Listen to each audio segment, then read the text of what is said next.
انسانی فطرت ہے کہ وہ بھاگتا ہے نفع کی طرف، اور دنیا کی زندگی اس کے لیے ایک میٹھا خواب ہے، حلم کہا گیا، میٹھا خواب، اور وہ بھول جاتا ہے کہ یہ سب کچھ ٹوٹ کے بکھر جانے والی چیزیں اور یہ سب کچھ یہاں رہ جانے والا ہے۔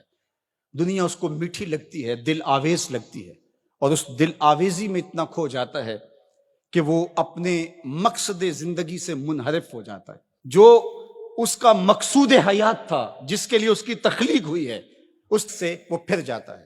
اللہ تعالیٰ نے تنبیہ کے انداز کے اندر حضرت انسان کی اس فطرت کو بیان بھی فرمایا اور اس کو جھنجھوڑ کر کے کہا کہ تیرا ان دنیا کی بھول بھلائیوں میں کھو جانا مقصد نہیں تھا، تیرا مقصد اپنے مالک کی رضا جوئی اور اس کے قرب کی تلاش تھی۔ تو فرمایا بل توسرون الحیات الدنیا، تمہارا ترجیحی انداز کیا ہے کہ تم دنیا کی جیتی زندگی کو ترجیح دیتے ہو، والآخرۃ خیر وابقی، حالانکہ آخرت بہتر بھی ہے اور آخرت دائمی بھی ہے۔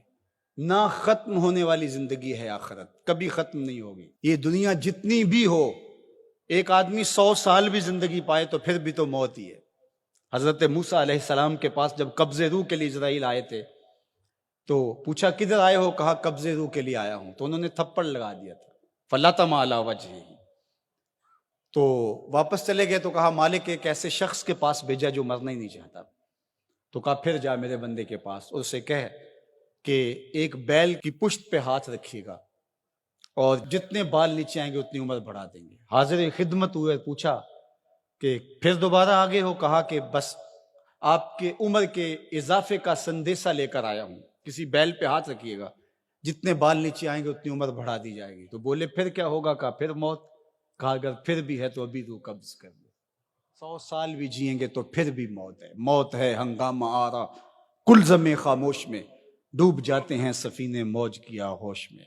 اگر کسی نے ہمیشہ رہنا ہوتا اس ظاہری زندگی میں تو انبیاء کو موت نہ آتی، لیکن یہ ضابطہ ان پر بھی پورا ہوا۔ شہنشاہ، کج کلا بادشاہ، بڑے بڑے حکامات، دانشور، صحت مند افراد بھی آغوش موت میں اتر گئے۔ میں اور آپ ہوتے کیا ہیں؟ ہم تو ایک ایسا جرثومہ جو خوردبین سے بھی پورا دکھائی نہیں دیتا، اس نے پوری دنیا کو ہلا کے رکھ دیا۔ انسان ذرا دیکھ تو ہے کیا؟ وَمَا يَعْلَمُ جُنُودَ رَبِّكَ إِلَّا هُوَ، اللہ کے لشکروں کو تو جانتا ہی نہیں ہے کہ اس کے لشکر کیسے ہیں۔ وہ لنگڑے مچھر سے نمرود کے تکبر کو خاک میں ملانا جانتا ہے، وہ ابابیلوں سے ہاتھی مروانا جانتا ہے، وہ کرونا وائرس سے پوری دنیا کا نظام معطل کرنا جانتا ہے۔ اس کے لیے کوئی مشکل نہیں ہے۔ وَالْآخِرَةُ خَيْرٌ وَأَبْقَىٰ، کہا آخرت بہتر بھی ہے، دائمی بھی ہے۔ زندگی تو گزر ہی جاتی ہے جیسے گزرے، اصل زندگی آخرت کی زندگی ہے۔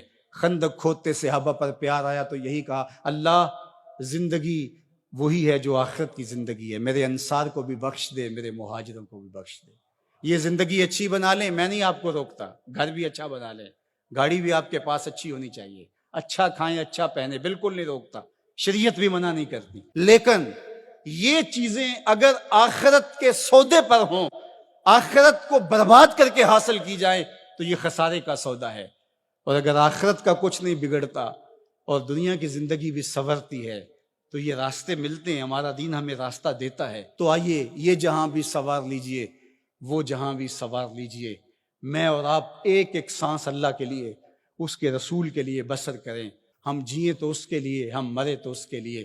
اللہ ہم کو دنیا آخرت کی بھلائیاں نصیب فرمائے۔